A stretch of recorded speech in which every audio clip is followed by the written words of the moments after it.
ಒಂದು ಊರಲ್ಲಿ ಇಬ್ಬರು ಸಹೋದರರು ಇದ್ದರು. ಒಂದು ದಿನ ಯಾವುದೋ ವಿಚಾರಕ್ಕೆ ಇಬ್ಬರ ನಡುವೆ ಜಗಳ ಶುರುವಾಯಿತು. ಅಣ್ಣ ತಮ್ಮನಿಗೆ ಕಪಾಳ ಮೋಕ್ಷ ಮಾಡಿದ. ತಮ್ಮ ಅದನ್ನು ಮರಳಿನಲ್ಲಿ ಬರೆದಿದ್ದಾನೆ. ಇಂದು ನನ್ನ ಅಣ್ಣ ನನಗೆ ಕಪಾಳ ಮೋಕ್ಷ ಮಾಡಿದ್ದಾನೆ ಎಂದು. ಕೆಲವು ದಿನಗಳ ನಂತರ ಸಹೋದರರಿಬ್ಬರು ಸಮುದ್ರ ತೀರದಲ್ಲಿ ಸುತ್ತಾಡಲು ಹೋಗುತ್ತಾರೆ. ಆವಾಗ ತಮ್ಮನು ನೀರಿನ ಅಲೆಗೆ ಸಿಲುಕುತ್ತಾನೆ. ಅವನಿಗೆ ಈಜು ಕೂಡ ಗೊತ್ತಿರಲಿಲ್ಲ. ಅವನು ಮುಳುಗಲು ಪ್ರಾರಂಭಿಸಿದನು. ಅವನ ಅಣ್ಣ ಹೇಗೋ ನೀರಿನಲ್ಲಿ ಮುಳುಗಿ ಅವನನ್ನು ರಕ್ಷಿಸಿದ.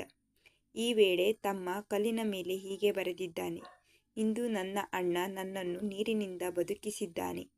ಅಣ್ಣ ಅದನ್ನೆಲ್ಲ ಗಮನಿಸುತ್ತಿದ್ದ ಮತ್ತು ತಮ್ಮನಿಗೆ ಕೇಳಿದ, ಅಂದು ನೀನು ಮರಳಿನ ಮೇಲೆ ಕೊಲ್ಲುವ ವಿಷಯ ಬರೆದು ಇಂದು ಕಲ್ಲಿನ ಮೇಲೆ ಉಳಿಸುವ ವಿಷಯ ಬರೆದೆ ಯಾಕೆ ಹೀಗೆ ಎಂದು ಕೇಳಿದ. ಕಿರಿಯ ಸಹೋದರ ಹೇಳುತ್ತಾನೆ, ಸಹೋದರ, ನಾನು ಮರಳಿನ ಮೇಲೆ ಆ ದಿನ ಕಪಾಳ ಮೋಕ್ಷ ಎಂದು ಬರೆದಿದ್ದೇನೆ. ಏಕೆಂದರೆ ಅದು ಸ್ವಲ್ಪ ಸಮಯದೊಳಗೆ ಗಾಳಿಯ ರಭಸದಿಂದ ಅಳಿಸಿ ಹೋಗುತ್ತದೆ. ಹಾಗೆಯೇ ನನ್ನ ಹೃದಯ ಮತ್ತು ಮನಸ್ಸಿನಿಂದ.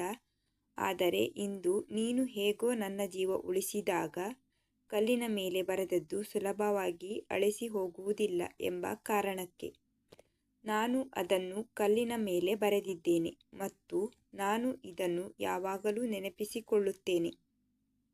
ನೀವು ಒಮ್ಮೆ ನನ್ನನ್ನು ಮುಳುಗದಂತೆ ರಕ್ಷಿಸಿದ್ದೀರಿ ಎಂದು ನಾನು ಯಾವಾಗಲೂ ನನ್ನ ಹೃದಯದಲ್ಲಿ ನೆನಪಿಸಿಕೊಳ್ಳುತ್ತೇನೆ.